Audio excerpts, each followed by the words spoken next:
Magandang araw mga kasabong. Ito naman muli, si Laban sa Bungero. Ang ating tatalakayin ngayon ay ang molting seasons. So mga kasabong, so kung makita ninyo yung mga manok ngayon, nagpapalit po ng balahibo. And that is molting seasons. Nagmo-molt po yung manok. Ang tanong mga kasabong, kailan ang molting seasons? So kung nakita ninyo, from July to November po, yun po ang molting season niya. So tignan ninyo sa paligid ninyo, mostly po sa ating mga manok pansabong ay naglugon po. Ayan po. So July to November. So rainy seasons ngayon. So ang disease na mag-outbreak is like coryza. Ito yung mga CRD, ito yung mga coccidios. Ayan po. So, ito po yung taglugon. Pagpapalit ng lumang balahibo at tutubo ang bagong balahibo. Ayun, taglugon ngayon. So, sa panahon po ng taglugon, kailangan niya ng, of course, yung manok ninyo, pag natanggal na yung mga balahibo niya, kailangan niya ng high protein sa diet niya. Ayan po. Para masuplayan ang kanyang sistema. Sa kanyang system, sa kanyang balahibo ng high protein. So, by the way, mga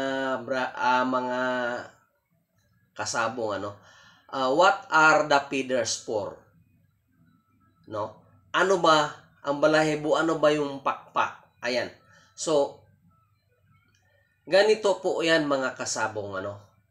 Ang balahibo ay siya po yung, of course, nagpo-provide po yan ng balance, agility, flight, yung paglipad at saka yung stability. And then mga kasabong, ito po yung magpiprevent doon sa mga insects like mosquito na makagat sila. Or ito po yung mag-ano sa mga lamig at init. Ito po yung balahibo. Ayan po. Feeders provide balance, agility, flight, and stability. Iyan po yung ng balahibo. Kaya napaka importante po na malagyan natin ng high protein yung kanyang sistema. Kaya dapat pakainin siya ng high protein para sa kanyang diet. Ayan po. Ang component kasi ng kanyang mga balahibo ay 85% ang protein. Yan po. Kasi nga, patubo yan. So, from feeders na bagong tubo hanggang sa lalaki, so nangangailangan din yan siya ng high protein. Ganun po yan. Pag binigyan po ninyo yan ng mga grain concentrate or corn lang, so kasi ang mga yan, fats at saka carbohydrates lang ang nandyan. So, hindi yan makamit sa requirements niya sa pagtubo ng magandang balahibo. Ayan. So, kailangan talaga may high protein.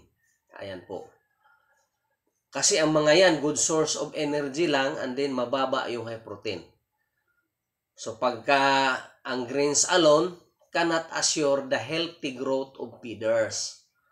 And then, baka pwede pang magsapula yung mga manok ninyo kung ang carbohydrates or ang high energy hindi niya magamit. So, pwede magsapula yung manok ninyo. Ayan.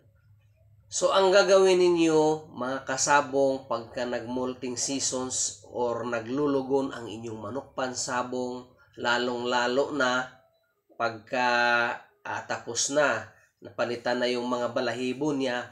So, maghalo po kayo ng 40% po na high protein, 60% po na grain concentrate. Ayan po. Para maganda ang tubo ng mga manok ninyo. And then, supplyan po ninyo ng vitamins kasi talagang kailangan yan. Kailangan yung feeders niya ng maganda ang tubo.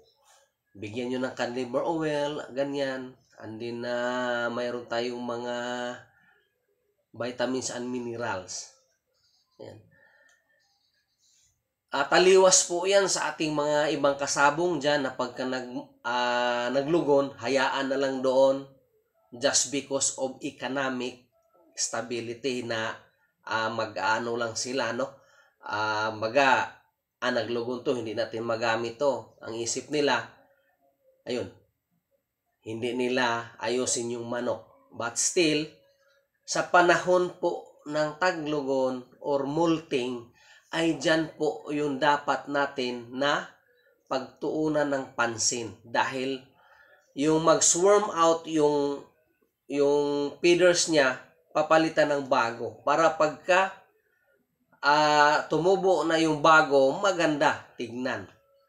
Kasi iyan po ang pinaka kailangan natin sa sistema ng ating mga panabong, yung balahibo. Ika nga, sa agility niya, sa kanyang balancing, sa kanyang protection, nandyan po sa balahibo. Ayan po. So, mga kasabong, pagka naglugon po ang inyong manok, huwag ninyong ibitaw. Hayaan nyo lang sa cord. Ayan. Pakainin mo lang siya ng 40% na high protein, 60% na grains and concentrate or yung mga crack corn dyan. Ayan. And then mga kasabong, mayroon tayong methods of molting, and natural at saka yung force molting. So sa susunod na episode, talakayin natin ang force molting para mabilis pong papalitan yung kanyang balahibo. Ayan po. Again mga kasabong, July to November, yun po ang molting seasons or taglugon. And then, papalitan yung balahibo niya ng bago. Kailangan bigyan ninyo ng 40% na high protein, 60% na greens concentrate ang ipakain ninyo. And then mga kasabong, huwag nyong hawak-hawakan yung balahibo ng ating manok pansabong dahil masakit po yan. And then, huwag kayong maglaban kung naglugon ang manok ninyo dahil sigurado ako na tatakbo yung manok ninyo dahil yung sistema po ng manok, pagka naramdaman po ang sakit ng manok dito sa skin niya, sa balahibo, dahil sa sobrang bata pa yung balahibo, tatakbo yan hanggang sa utak niya ang sakit. And then, tatakbo talaga yan dahil sa sobrang sakit. Maraming salamat pala sa ating mga viewers, lalong-lalo na sa ating mga subscriber dyan. Sa wala pa, mag-subscribe na kayo, baka kayo matuto sa akin. Ito po si Laban sa Bungiro nagsasabing, maraming salamat po sa inyo.